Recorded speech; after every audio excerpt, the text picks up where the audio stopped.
Hello and welcome to the Safe in Harm's Way channel. At Safe in Harm's Way, we like to highlight the fabulous women who are doing great things. And those women have already been through a life that was toxic or abusive, just didn't suit them. And they've taken that relationship or that component of their life and they've transformed their world. And in exchange, they're working to create an ever-expanding web of goodness for other women. Because what we need is all women rising together. Whether a woman is in an abusive or a toxic relationship, whether a woman can't label what's happening. Maybe she's sitting in her driveway and she knows she's crying because she doesn't want to go in the house. Maybe she hasn't yet figured out the right words to label what she's enduring. Maybe she's already been through abuse and she's thriving. And most importantly, we need those women who have not experienced these types of relationships to hold the hands of women who have and have us all march together, again, changing the world. Because when women can rise up and change the world, then the world changes at a much swifter pace. So today, I would like to welcome Barke Faraj Khanous. Now, this is her biography, and it's pretty significant, right? She's published self-help books in Amazon UK. She's spoken and inspired TED. She's the Best You Expo, Global Woman Club, Fearless Speaking Academy. I love that. I'd like to talk about that. She's featured in podcasts and radio stations. She's received an award for the Best Table Speaker at Toastmaster. She's hosting Barke Be Your Own Hero, and you can see it on her background. Completely innovative and great in how she approaches the world. She's interviewed passionate leaders on social media platform called Soul Purpose Leaders. Barke hosts the Human First guest speaker and host at Ultra Rights and Creative Society. She has a self-development program as a guest speaker with K News HD. Barke has collaborated with Job Centre London, and she's a guest speaker on K News HD, Mental Health and Solutions. She's collaborated on self-development for speakers, coaches, and mentors, working with another coach, Rania Solomon, based on faith and self-development. Barke provides her services internationally. It makes me so happy to say that. Worked with JPO, Be Inspired, Be Blessed, Tanzania. Barke is a certified life coach, NLP practitioner, mindfulness master practitioner, and parents emotional first aid. Barke, or B, believes that everyone has the ability to choose to live the life on their own terms and be their own hero. I love that. I love that. So talk to me about that. Talk to me about your journey. How did you come about to being your own hero? Well, I have to start from the day I was born to tell you that story. But but I can press it a bit forward to the time that I realized that I exist in this world. And that is at the age of, I would say, from 8 years old. And I started questioning myself, but also my surrounding. I started asking, why am I living with my grandmother? I'm not living with my mom and dad, like every other children. Why am I different? What have I done that was wrong, maybe? Or what did I do, or what did I didn't do? So, but all these questions, they were in my mind. I couldn't say anything because I didn't want to sound like I wasn't grateful to where I was, to my grandmother. And I was just battling with it in my own mind. But at the same time, at that age, before I was 10 years old, I was sexually abused at that time, but nobody knew. I just didn't know how to say it because at the same time, I'm not living with my mom and dad. I thought to myself, if I say anything, that means I can be taken away. So I just didn't know what to do. And I was just like, okay, just hide it inside of me and just try to live on. Whilst I was growing up in that age from 6 to 10, because I can't remember exactly what age I was, I wanted to be called one of the neighborhood girl. Her name was Habiba, and I wanted to be called Habiba. I just didn't realize at the time why I wanted her name so badly. And I wanted to change my name. So I went to my grandmother and I asked her, can I change my name to Habiba? And she said to me, I cannot change your name, Barke, because I didn't give you a name. I didn't give it to you. Your dad gave it to you. So when you see him, you can ask him. I couldn't, because I had a pressing, more, like a bigger question inside of me that I wanted to ask and I couldn't ask. And every time someone will say to me, oh, I saw your dad, I seen your dad, he's fetching water, or he's around somewhere in the city where I'm living, and I will rush and I wanted to go and see him, because that's all I wanted, was just being around him, being with my father. And every time, if he was like away from my grandmother's house, he would put me in the car, like I was included within all my other siblings together, and he will drive near to the area where I live, and he will say to me, okay, Barke, go to your grandmother. And that used to kind of like cuts in pieces inside of me. And I couldn't say anything. I'll be like, okay, and just go. Now, go forward to the age of 12 and a half. My grandmother asked me, Barke, what are you thinking of going to Zanzibar? And I was like, what do you mean? Because when my father was alive, my father died when I was 9 years old. At that time, when he died, I didn't know how drastic our lives would change. I didn't know. I was a child. But at that time, it was his funeral, and I overheard that my mom and my siblings will be going to Zanzibar, will be living with my other grandmother, my father's mother. And I was like so excited, because I was like, I'm not going with them. My grandmother is very strict, the other one, than the one I'm living with. So I was very happy. But my father, when he was alive, he used to take us every, like he would say Christmas times, he would take us to go to Zanzibar to visit his family and my mom's family, because that's where they were born.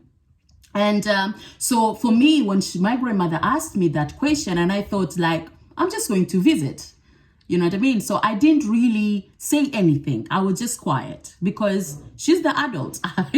I don't know. I've never been asked this question before. So I didn't take anything to it, and didn't even think so much about it. And it was just weird for me. It was like, why did she ask me?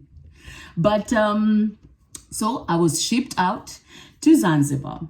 I came to this Zanzibar. I was by myself in a big boat, okay?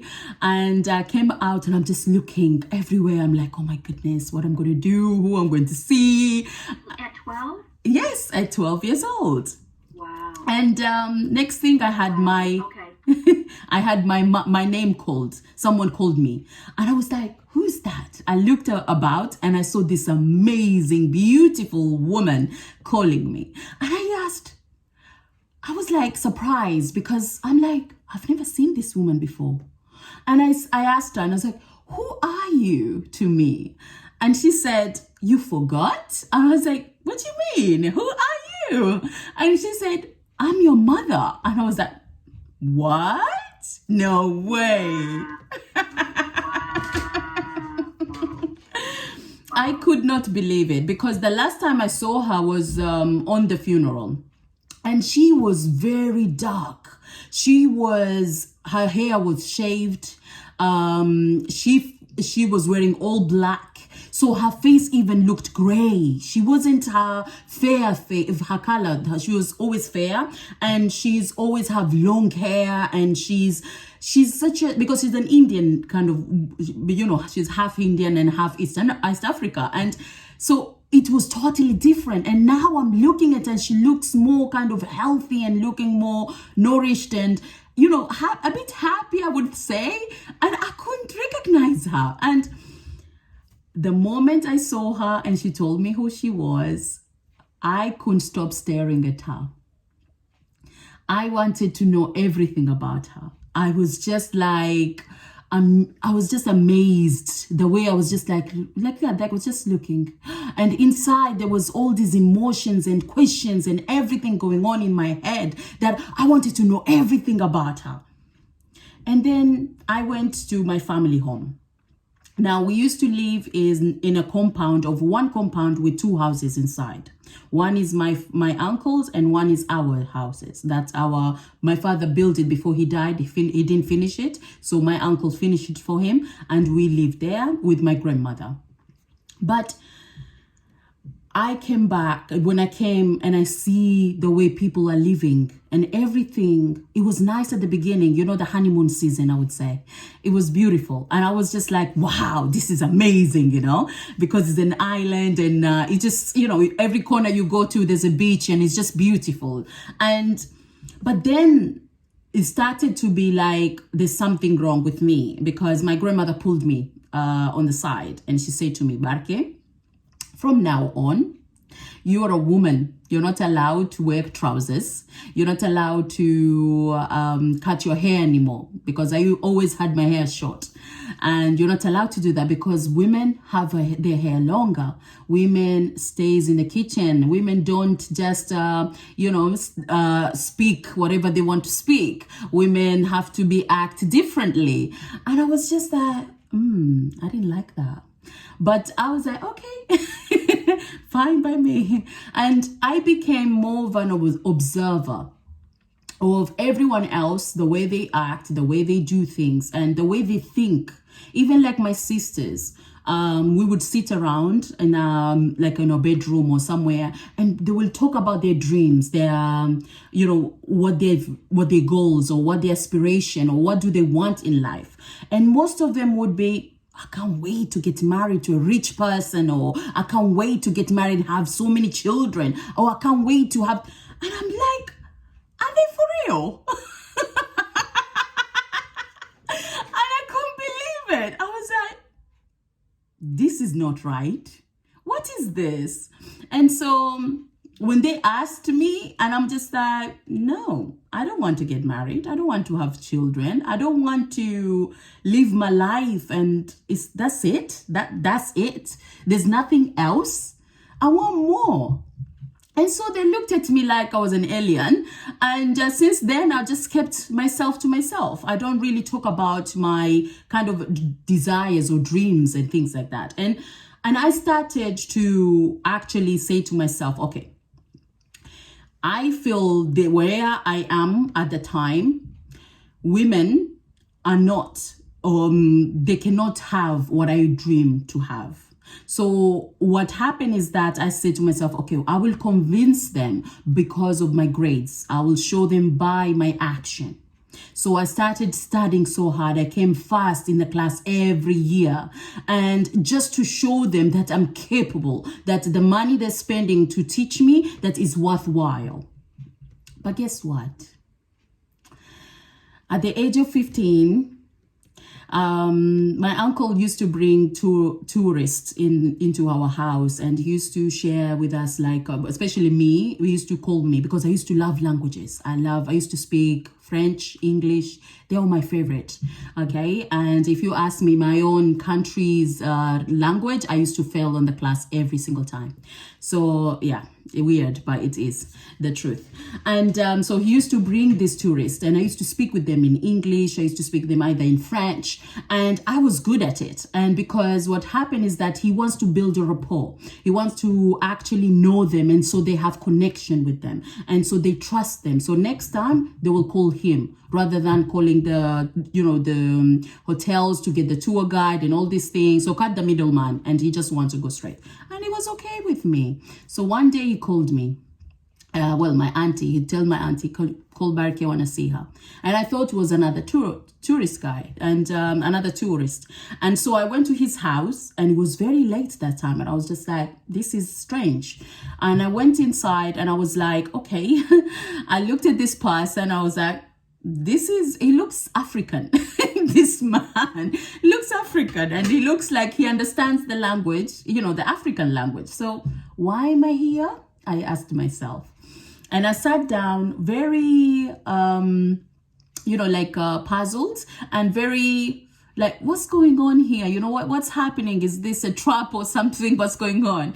And so I wasn't answering his questions, because usually I'm very bubbly. If you know me the way I am.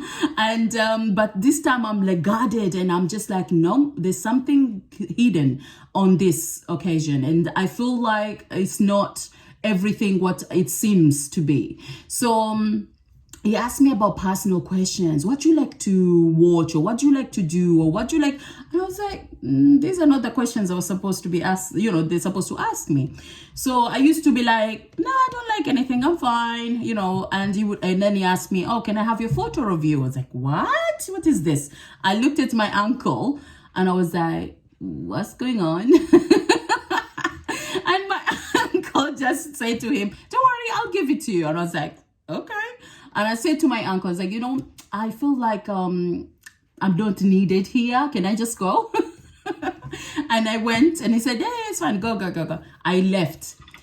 5 minutes later, I hear people screaming. And I was like, what's going on? Screaming with joyous, and screaming with happiness, and screaming like, yes, oh my God, they're so happy. And I was like, what's going on, And I went to them. I was like, what's happening? And they were like, he said yes. What do you mean he said yes? He said yes, he's going to marry you. I'm like, what? So that's why. I couldn't believe it. I was like, nah. I thought they were joking, and I was like, nah. It's never going to happen. 1 year after that, anyway, my grandmother called me, and I was just like, okay, Barky, you're going to get married? I was like, no, I don't want to get married. I want to study. I got 3 slaps on my face, and I was like, nope, you're getting married. I was like, okay. Done. After that, 1 year later, I was like, I thought to myself, nothing's gonna happen. I'll be okay. But they pulled me out of school and my own family, because they like, they need to take care of this investment, as they call it. It's kind of like, because in our country you have to get dowry, and the dowry is the man paying for the wedding. It's an engagement. So he paid his dowry. That means I'm taken. That means I'm not anyone's, for anyone to have it. And so what happened is that they have to ensure that engagement sticks, and ensure the safety of myself, but also, ensure there's no other boyfriends or anyone else who's gonna, interfere with this, with the proposal. So they took me away from, away with my freedom. They took me away from school, away from friends or anyone. I'm not allowed to talk to anyone. I'm just staying at home. And so the training kind of started. And that means started to learn how to cook, how to look after the man. And so the life itself is set for the women to look after the man. There's nothing else you need to think about. It's only to make your husband happy. And that's the aim. That is the destination. That is the goal. That is the end goal, is making him happy.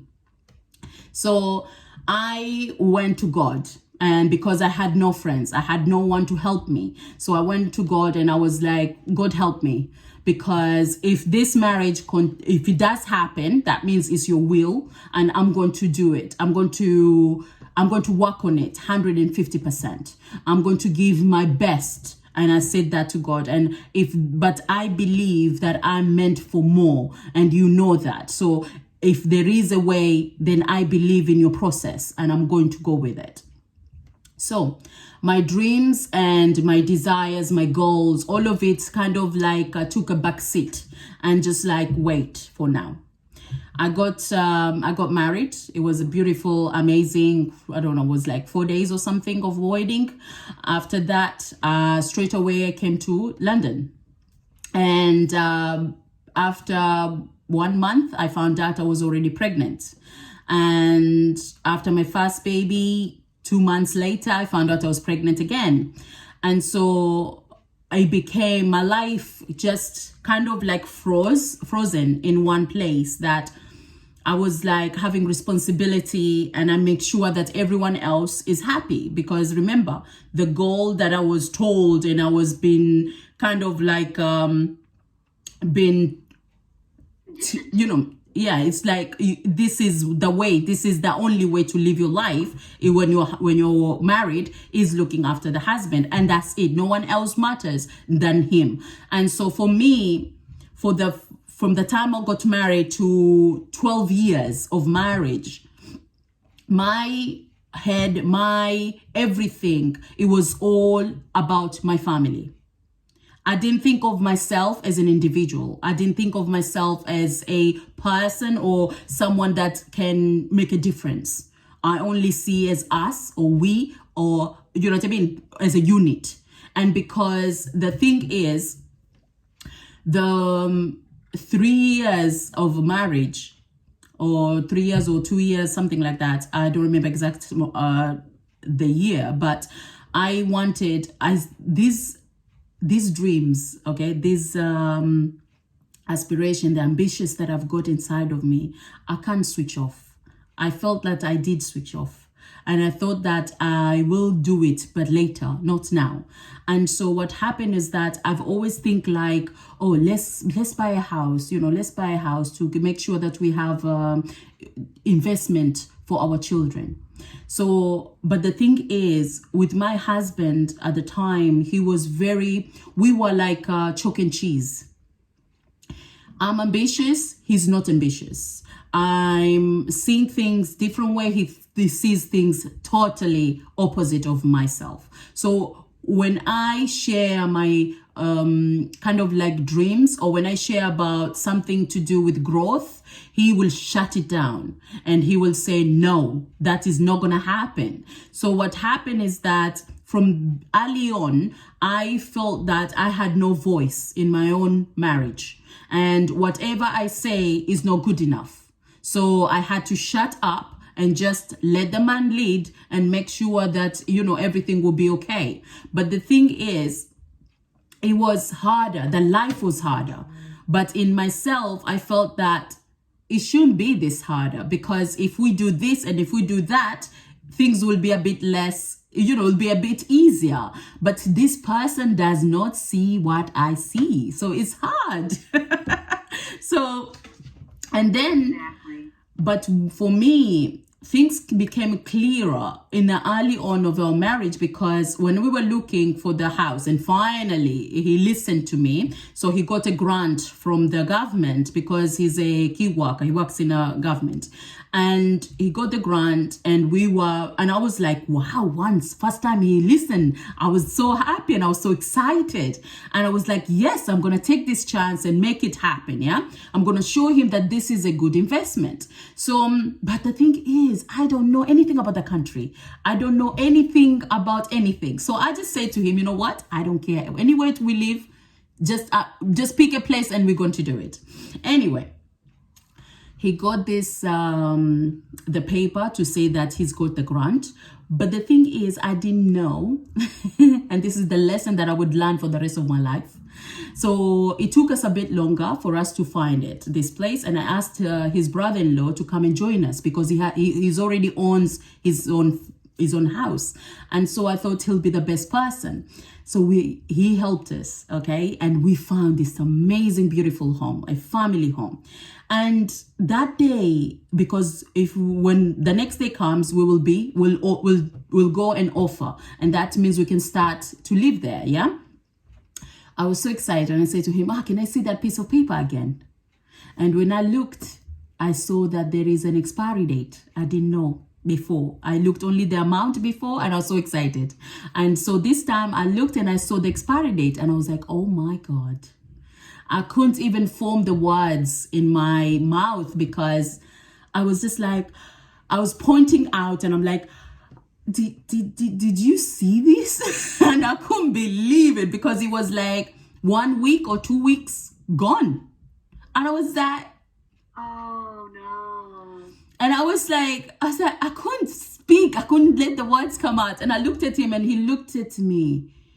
Oh my God, for the first time, I've had the worst words come out of the person that you say I care about, the person that you say that I sleep next to, I have sex with, and this person's supposed to protect you, and this person's supposed to be your kind of your, what you call it, your equal. And this person says to me buying a house with you? You don't have anything. How can I buy a house with you? You have no job. You got no money. You have no education. How can I buy a house with someone like you? It's like he took a knife, he put it on my heart, and he took a big hammer and slammed it on, and everything just crumbled down. And for the first Now, let time, me ask you a question there. Had he before that been abusive emotionally, was saying negative things, or physically, or was that just this light bulb moment that turned on a room that before had not been lit in that way at all? I think before it was like I've always do what he says, Right. and I've always been on the straight line, and now it's kind of like there's no more of hiding space. This is the reality comes to mind, and it's kind of like this is me now. You know what I mean? It's like before it was kind of what he says, like stop laughing at stop laughing with people. For me, I didn't take it seriously. You know what I mean? Or stop doing what you're doing. Like when I'm with his father, like for example, we love the same music and we love the same movies. Okay, and we would be so loud, and he would be very angry with me, and he would be like, "Stop it, stop acting like that." You know what I mean? So he'll always be pulling me down, but I didn't think of it in a negative way. I just think of it as my husband, and he's just thinking of me. Let me ask you a question. Did you, even though you weren't thinking of it, and he's saying those things, do you think did you dismiss him, or did those start to kind of attach to you? Those be quiet, stop being so loud. Do you think that started to maybe chip away at you, or do you think you were fully able to say that's just him being him? Yes, at the beginning I used to just like, that's just him. Okay, I didn't take it seriously until that day. Right. That day, it kind of like opened the can of worms. That day, it's like, this is the reality of the way we live in this world. Right. So that day... How many kids did you have together then? Say that again? How many kids did you have together at that point? Two. Okay. Yeah. So that time, because what happened is that, okay, it only started at that time because when he was saying those things, he was actually saying them in me, because when I was younger, okay, this is where I love about psychology, guys, okay, and this is why I'm learning psychology at the moment. I love it because when I was younger, my grandmother used to have this habit of creating a chaos, and then she makes it, after the chaos is happening, she will come and actually become the hero by making people like, it's okay, your family, don't argue, don't do this. But she's the one who created the chaos. Started it. Yes. Yeah. You know what I mean? So for me, I used to hate that. So what happened was that I used to look at my mother and I used to resent my mom without knowing, because I used to be like, why, if she had education, if she had a job, if she had a different lifestyle, she won't be, or we won't be here with my grandmother. So when my husband at the time is saying these words, these were the same words. They were like replica of what I'd said about my mother. And I promised myself never to be my mother. And guess what? The mirror is like it came onto my face. I am my mother. And I cannot do anything about it because I look back. Straight away after he said those words, I looked back on the car seat or the passenger seat and I looked at my child. And I see my child and I was like, oh my God, I know why my mother stayed with us. And she had no voice, and she had no opinion, and she had no strength or anything to fight for, because she knew if she opened her mouth, or she knew if she said anything against those people, she will be pulled out and she will not live with her children. And I had to do the same. Because all I hear now, this voice in my head that was so quiet before, and now it was so loud. What he said is true, Barke. You don't have education. You have no job. You've got nothing. You are worthless. And that is true.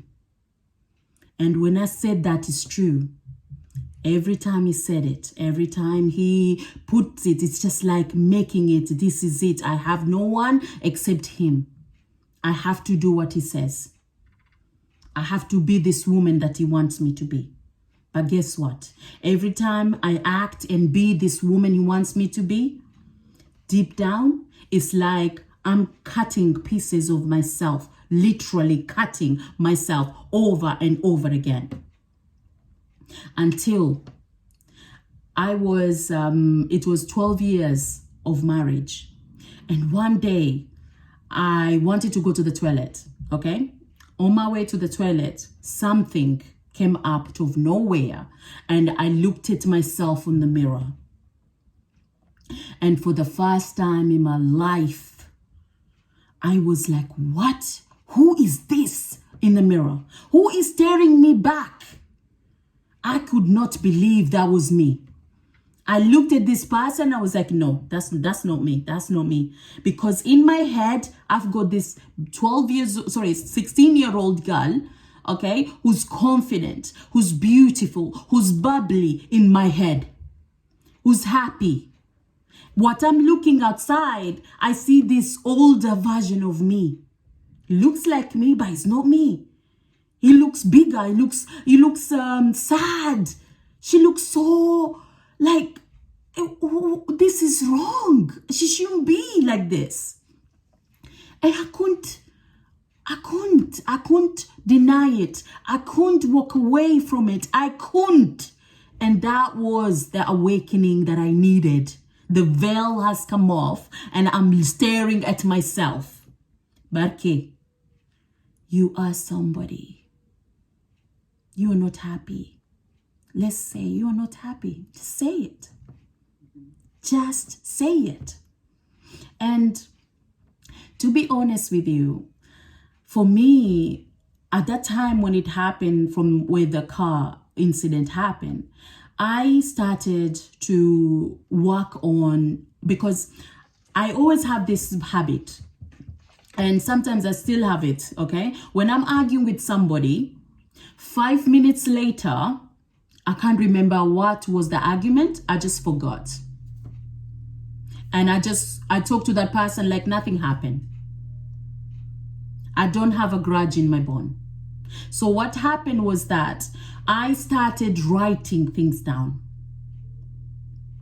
Because I wanted to know, why am I not happy? Why my marriage is not working? I wanted to know because I want to fix it. The thing about this, guys, you have to understand, is that when I was young and I started questioning about why my parents left me to my grandmother, what did I do wrong? At that time, I made a pledge, or I made a promise to myself that I will never, ever leave my family alone, my children, my unit. So what happened was that in that 12 years, I was the glue of my family. And I started to realize that because I went back to all those booklets that I used to write on. And I started looking at them and I started like, no, there must be some answer inside here. I started looking and I was like, oh my God. Oh my God. All this time, it's like I was blind. I found out that this man that I called a husband, I look after him. I care for him. He is my nightmare. He is not God. I had to see that. I looked at him and I was like, oh, he's human. Oh my God. Because I was praising him. I was putting him on the pedestal that he was perfect. I was showing myself that he is better than me. He is actually knows everything. He's older than me. He's been there. He lived the life. So he knows. But I didn't question myself that he's human being. He makes mistakes. He's human being that he sometimes do things that are not good for everybody. And when that veil came off and I actually look at him as a human being, life was like different for me because he has no more power over me. I can say, Barke, my name is Barke. And I would smile to say that because I kind of lost her for a while. Right. I kind of like, where have you been all this time?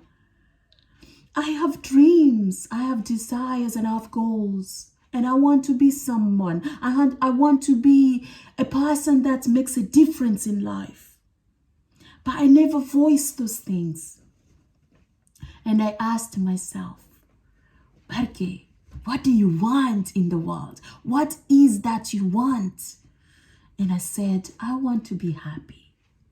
That is all I wanted, is to be happy. So 12 years of marriage, I just woke up one day and I said to him, I don't want to be in this marriage anymore. He looked at me like, what happened? And and he complacent for a long time, you know? Yeah. Can you remember, like you say, it just happened? Have you reflected on that at all and thought, okay, it was a smell, it was the image, it was, you talk about going into the bathroom and seeing yourself in the mirror. Can you also recognize a series of maybe a couple things that led up to that, or was it truly this light bulb moment? Have you reflected on that at all? I'm curious. Yes, because of everything. So every time I would have an argument with her or he would say something, I would always go and start writing. And I used to write about my feelings. And I didn't know what I was writing, but I just wanted to let it out. I wanted to know. So I just write it down. And then after, I used to burn the paper because I didn't want him to know what I'm writing. Right. But then I started writing like a journal. Like, okay, he said this. Does it make sense to me? Is it right what he said? Is it true what he said? You know, am I the cause of this marriage to be rocky? Because he used to say to me that I'm the one who's not making the marriage work. You know what I mean? I'm not a good mother or I'm not a good wife. So I used to ask myself, am I not a good wife? Am I not doing enough? And then he used to complain about me praying. Oh, if you pray, you must have sinned. You must have done something that for you to pray. And I used to pray and I used to bash my head. Because I was like, what's going on? What's going on with me? At one point, I was so numb. My body was so numb that I couldn't feel anything. And I took a knife and I wanted to harm myself. Because I wanted to feel something. And what I done was that, I don't know if you know that game that you put your hands and you put a knife on I don't know the name of it. So I started doing that, but then something clicked inside my head. Okay, you cut yourself or you harm yourself. Who's gonna win exactly? Exactly. Does it It's make like any taking sense? poison and hoping it kills the other person. Yeah. Does it make sense what you're doing?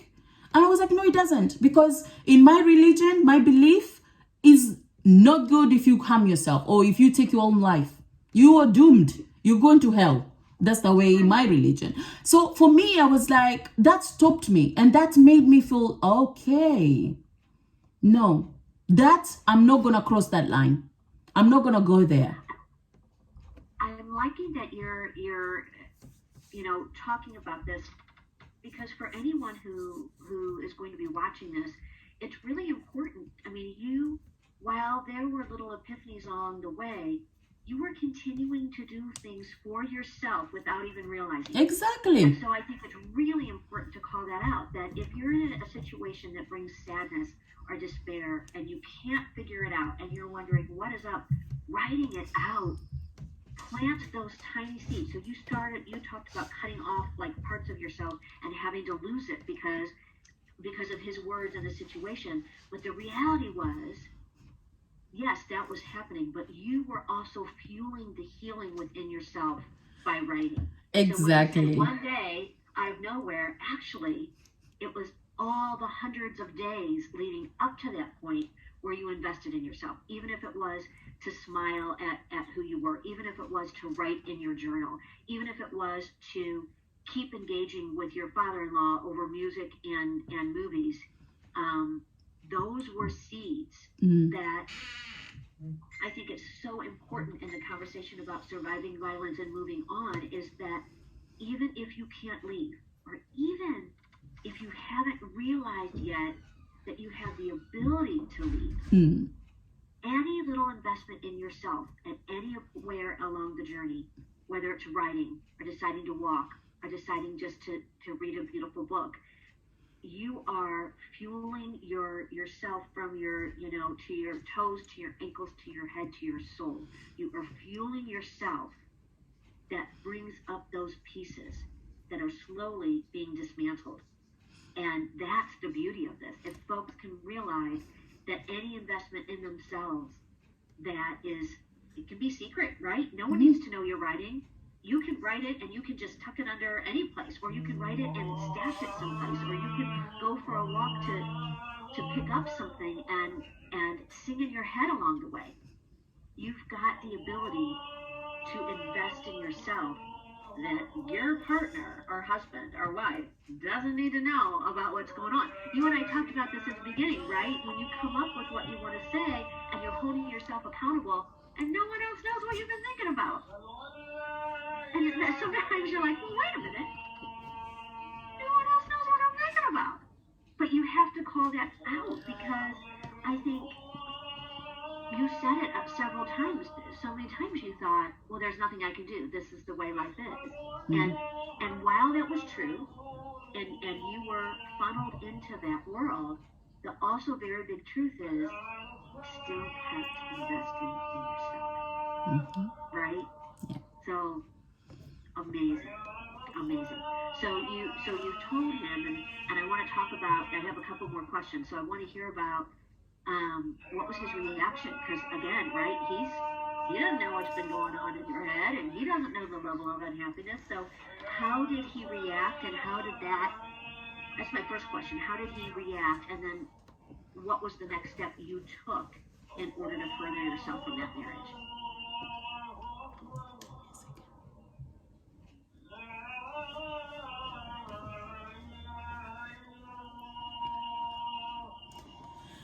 Okay. Now, ask me again that question, please. Sure. So when you told him, what was his reaction, and what was the next step that you took in order to break away from that relationship?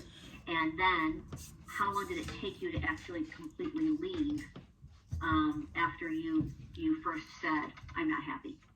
Okay, so first of all, we have to understand where I come from, okay?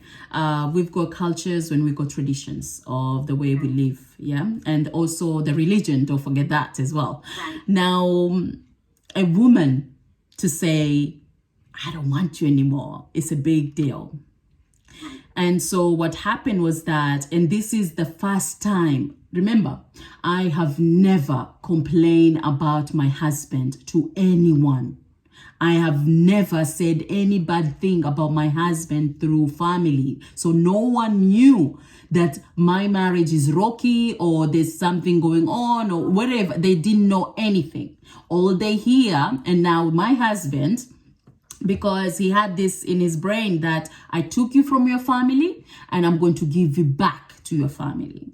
So he called my uncles because my dad is dead, so he couldn't call my dad. So he called my uncles. And because now you have to understand, in East Africa or Islamically, it's all men who are more power than women, I would say, have more voice than women. And also it depends on the household, the way they do it. Now, he called my uncles and he said to them, there's something wrong with your child. She says she wants to leave. I don't understand why she wants to leave because there's nothing wrong in the marriage. So must be something wrong with her. There must be something that she's doing or something that maybe she's not telling me. So I want you to tell her that, what she's doing is not right. So I've been summoned by the court, I would say, family court. And so I was like, I didn't want to because I didn't go to them. But I was like, okay, as a respect, I went. And I was like, hello. And they said to me, okay, what is wrong with you? I'm like, what do you mean? There's nothing wrong with me. I just don't want to be married anymore. And they said to me, but why? There must be a reason. And I said, I just want to be happy. Guys, you have to understand, I don't know what happiness is at this time. I don't know what it looks like or how it tastes like or how it feels like. All I want is not to feel what I was feeling at that time. I just don't want it and I want something better. So I answered the question again. I want to be happy. My uncle said to me, Marke, sorry for this French word I will say, fuck happiness. There's no such thing in this world as happiness. Go back to your husband. At least you've got a husband who looks after you, who loves you and take care of you. And that kind of made me like, loves me? Take care of me? Nah. But I couldn't say anything because I never said anything bad about my husband. So I just listened. And they asked me again, are you going to stay in your marriage? I said, no, I want out. Marke, are you having an affair? Are you seeing someone? Are you taking drugs? Are you taking alcohol? And I was like, no, I'm not. I just want out. I really don't want this. I'm not happy. So they didn't want to understand me. So what they done was, because they see that she's not listening to us as well. So what they did was saying, if you leave your husband, we are going to disown you. Oh, wow. That scared me more than anything. But at the same time, I put the phone down and I already packed my bags. My bags were on my bedroom near the door and I'm looking for a place to live. But at that time, I was waking up early in the morning, going to work. After I finish work, I go straight and look for houses. Whatever place that I could afford, I will go and just see the place and everything. And every place I would go to, because of the budget that I had, I didn't have enough to actually have a bigger place for my children to stay. So what happened was that he ran to the solicitor and he created a paperwork. That paperwork, he showed it to me. And it was for me to sign my children off to him. Oh, wow. And why? Because he said to me, I don't want you to ask money from me. I was like, I don't want your money. Right. But you cannot ask me to give you full custody of my children. I cannot do that. I'm willing to walk away and to leave my children stay with you because you've got a place for them to live. But I would not sign my children to you. I would not do that. Right. because I gave birth to those children and I looked after them. So what happened was that because the time goes by and I'm just like, oh my goodness, I haven't found this place. But at the same time, in my deep mindset was that I had to suffer. If I want my freedom, I will have to suffer.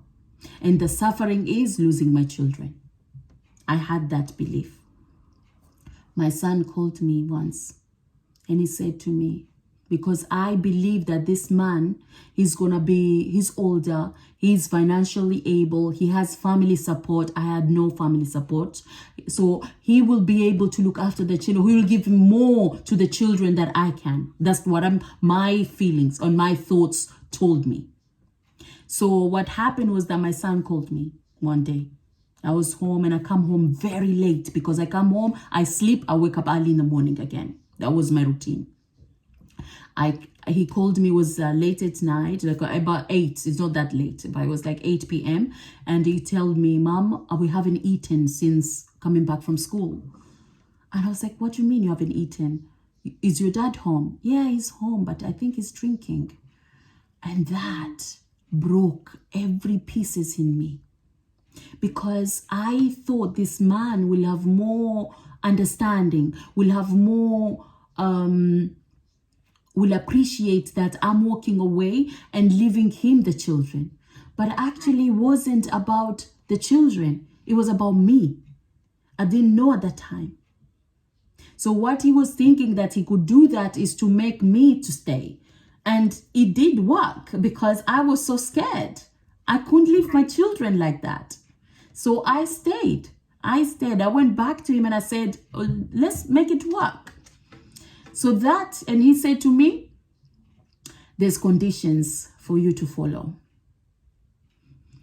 Again, no more being free, no more doing that, no more doing this. But that, I was like, it's okay. Yes, fine. Because I was like, I wasn't ready.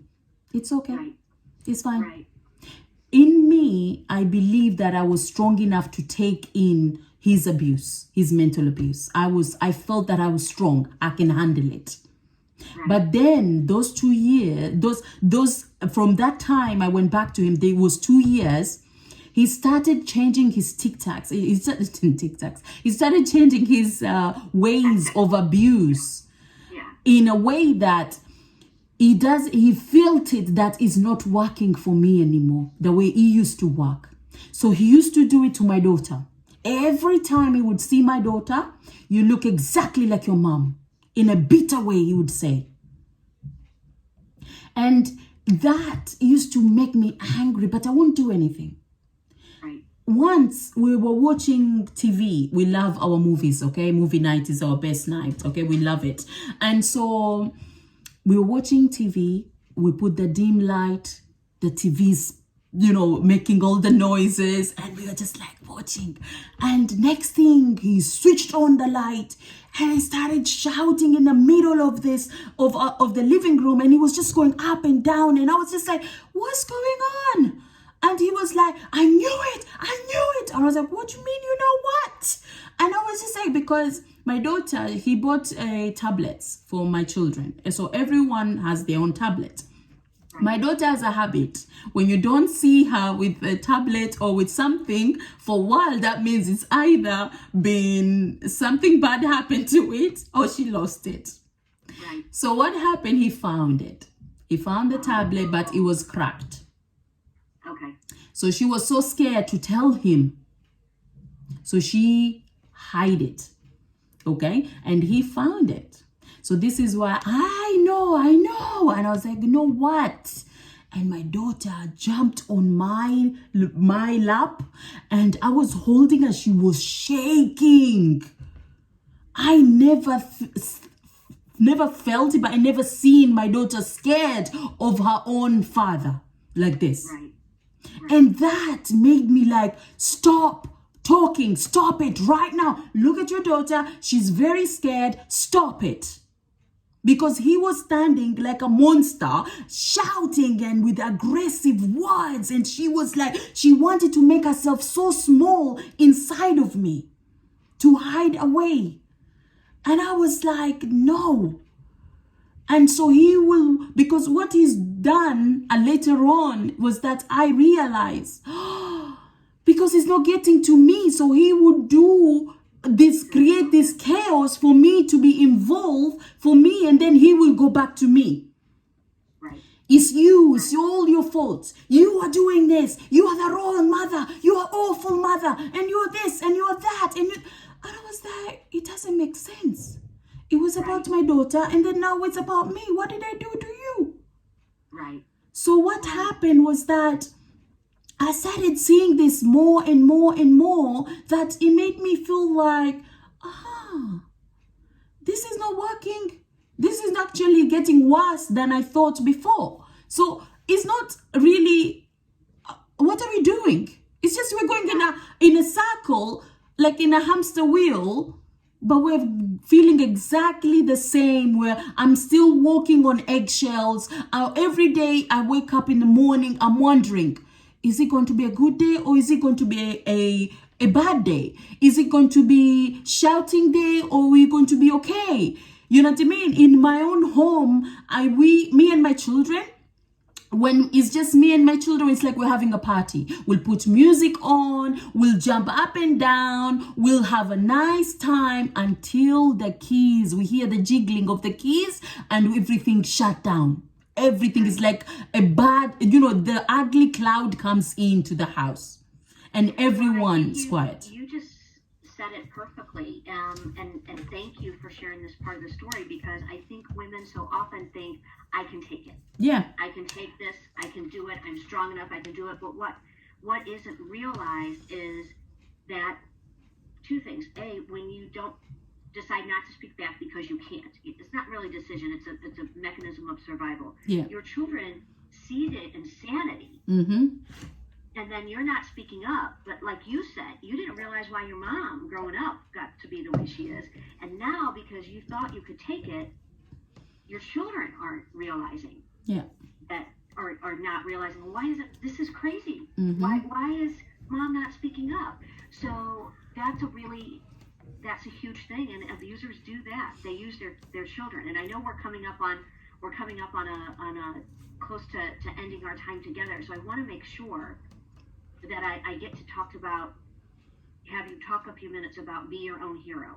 And what is the biggest thing that you've taken away from everything you just talked with us about, that you then funneled in to being your own hero? And talk to me for a few minutes about that, because I want to make sure we discuss that, because it's really important to know this, and you can see it. You're describing it perfectly, the escalation of events that lead to just more and more abuse, and then bringing in that cycle with your kid.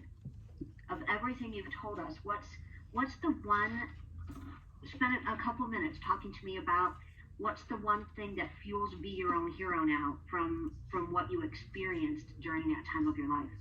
When I made the decision to actually, I'm done.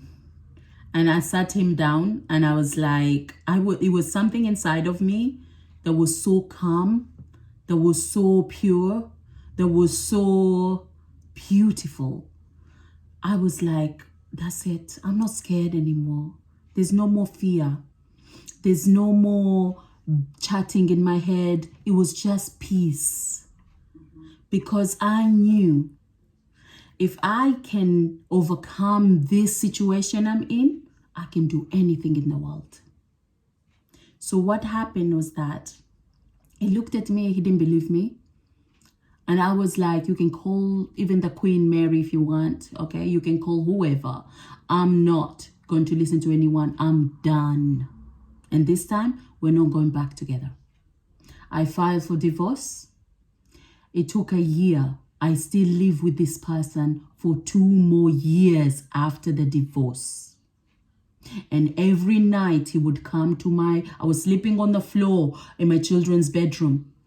And he would come in the middle of the night drunk, and he will go up and down shouting and yelling and abusive words. And I would record him just in case anything happens to me, just in case. But I could not go anywhere. There was no shelter that will take my son. A women's shelter, a child. My son was 12 years old. He couldn't go with me. So I couldn't go to a women's shelter. For housing, they told me, I'm sorry, but it's so crowded that we won't be able to give you a house just now. So that means it may take years, or it may take, I don't know how long. So the only choice I had is to wait until he's tired so he can walk away. Because I wasn't that woman to call the police and kick him out. I wasn't, because I didn't want him to lose his job with the police and for him to sit down on my doorstep and making havoc on me. I said no. I would be patient. And I was patient. I had to leave my job because I wanted to actually would be a beauty therapist. So I went back to school and I went for training. Within that 6 months, because I had no money coming in, that's when he left. It was just a chance. I didn't plan it. It was just a chance, and I'm grateful it did happen because he walked away. But that is after 2 years of divorce. Right. I started within those 2 years. I used to do every Sunday. It was my and my children's day. I used to take them for a walk, and I used to actually have one agenda. It's about them. It's nothing to do with me. So what I done was I used to go to a cafe and buy them whatever they want and sit down, and I would listen to them. I want them to tell me how they're feeling. And I was there as not just as a parent, but as a person would listen and would answer their question, whatever they want. I would answer truly and accurately. There's no hidden, there's nothing to be hidden anymore. This is the truth. This is happening. There's going to be big changes is happening. And that makes us stronger, because then my children are with me, understanding mom didn't have enough money for us to have the life that we had. There was no food sometimes on the table for 2 weeks. They were understanding, because they know when the money comes in, mom is the first thing is going to make sure we are okay. Right.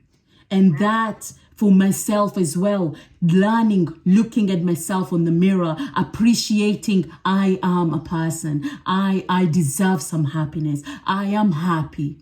Seeing myself, the things that I desire, the things that I wanted, and the things that I'm capable of.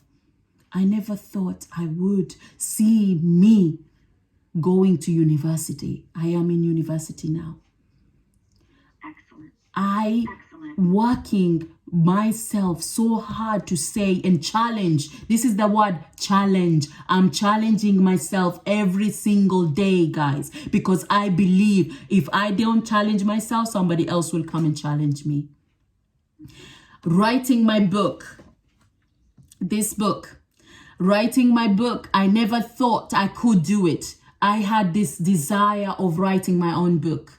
I thought I didn't finish school. Guys, I didn't finish secondary school. I thought I wouldn't put enough words to write a book. I went to every seminars and all these places because I wanted to know if I'm good enough to write a book. And all I hear is people saying, you don't need to think so much about it. Just write it. Right. Just write it. Again, about me speaking about my story. I wanted to be a speaker. And I was like, I went to these seminars. I'm like, I want to be a speaker. And I was invited first time to speak. And I was like, I want to be a speaker. And the person said to me, what are you doing right now? And I'm like, I'm speaking. I love it. And then people coming to me and ask me, how did you do that? And I'm like, I had a dream and I had to make it reality. I always have this fire inside of me. I never doubted. I knew one day it will come. I just didn't know how, but everything that happened in my life, it kind of opened it. And now, if you even read my book, there is a place that I said, I thank him, my husband. I thank him for the life that he gave me. I thank him for that journey that he did, because I am who I am today because of my story. Right. So I'm grateful. My children, my daughter first time to say to me, Mom, I am so honored to be your daughter because I am so grateful that you are my role model. Oh my goodness, I could die just there and I'm happy. I've actually achieved my legacy. Right. That's what I wanted. I broke the circle or the wheel of the way I was brought up. I broke it from the way I taught my children to the way I live my life. I did that. You could say, for some people, you could say maybe because of my environment or maybe because of the way I'm thinking, but you can do it too. What's stopping you? I love that message, and I appreciate you so much sharing it with us. And I want to call out a couple things that you said, which were you always knew inside of you. You didn't know how. And I think that's it needs like a marching band and fireworks, because you don't need to know how. Yeah. You just need to believe Yes. that it's going to happen. And eventually, if you keep believing and doing the tiny little steps, 1,000,001 little steps, you do get to what you are believing in, which is really key, because if you also believe negative, if you also believe I can never do it, if you also believe I'm stuck here for life, you will be. So you talked about that, and then you said something else that I think is so key to the equation. After you sat down with your children and you said, let's talk about you. Here's what was going on in the world and why I made the choices. Yes. Here's what I'm doing now. Now that I can, here's what I'm doing now to create us in a better life. And I love you, and I am going to sit and listen to what you have to say. Because it's true, they might not have good things to say initially. Yeah. Right? And they didn't. Wondering, no, right? Yeah. And you have to go through that. And I think it's so important. I love envisioning you guys at a cafe and picking out what you wanted to eat, because that was saying to them, what you want matters. Yes, what exactly. You need matters. Yes. Your feelings about what you've lived through matters. And we're going to talk about it. And you can tell me everything, even if it's something that you don't like about what I did. Yeah. And we're going to come out on the other side. And I think that's amazing. I also love the name of your book, What is Your Name? Because I think so often, and I talk a lot about this in my own journey of abuse, when it was so bad, I had to write my name down. Yes. Because I couldn't remember my name. Mm-hmm. And it's so shocking to people. And so when I knew what the name of your book was, I was like, oh, I love it. I love it. Because that is, people can't fathom that. People can't fathom a person claiming to love you and then issuing such horrific abuse over the course of years that you don't remember who you are. Yes. And the fight back to that is amazing. I used to just scribble my name, on a receipt, or if I had to sign something. I take my time and I write it in the most beautiful penmanship, because so true. I want to remember who I am. And my youngest once asked me, how do you do that? And I said, because in the abusive relationship, my name was taken away from me. And in fact, there was a time when he was asking me to marry him that he was on his knees, sobbing and crying for me to take his last name. Yes. Because it would prove I was honest and faithful when I had never been dishonest or unfaithful. Exactly. But he's asking this to take my name so that I know that you truly love me, when I had never acted in any way that I didn't. At the same time, he was arranging that evening to go have an affair with a random stranger he met on the internet. He's asking me to take his name. So it's like, it's insane. The things that happen are insane. So writing my name every day, all it does is fuel me with remembering who I am. Exactly. And so I love this journey. I love that our pathways, it speaks to the cycle of abuse, that it seems as if abusers have a handbook. They implement it in different ways. Yeah. Based on culture, society, norms, all issued in different ways, but the pattern followed exactly is identical. And it doesn't matter the color of your skin, where you live in the world, your education status, the number of children you have, none of it matters. True. Because it is issued like in a systematic way. And that's important to know, because we have a bunch, there's definitely a faction of women saying, "Oh, I would never let that happen," and then they can't find the empathy for people who've experienced it.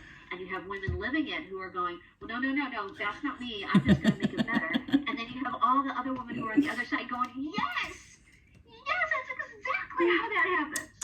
So, the chorus of voices we can create. I am so, first of all, honored to know you. Oh, me I too. so appreciate our relationship.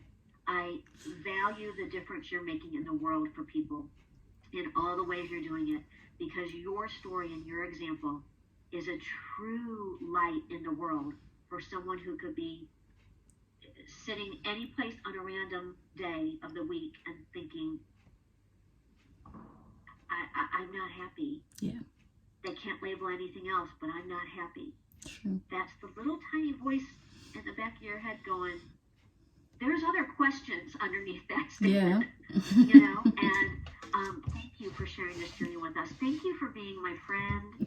Thank you for being, a partner in this journey. There are times when I can't sleep at night, and the only reason I do is because I think there are people across the world making a difference, and you, Barkay, are a person across this world making a difference.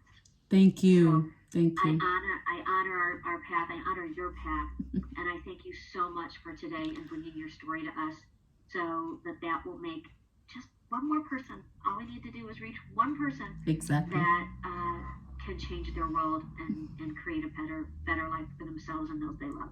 Yes. So thank you so much, my dear friend. I appreciate you greatly. I'll look forward to our future collaborations, see where we can dream up big solutions together and do our parts to change the world. So thank you. Oh, yes. Thank you so much, Caroline. And you are amazing. You are the light of other women's out there, because what you're doing is amazing. So I am so happy, and I'm so grateful to have you in my corner as well. So thank you so much. You're welcome. Thank you for those kind words. I dig you. I just completely think you're so rock star level that I do. So thank you very, very much. I appreciate it. We'll talk again soon, my friend. Take care. Bye-bye. Bye. All right. Very good. That was amazing.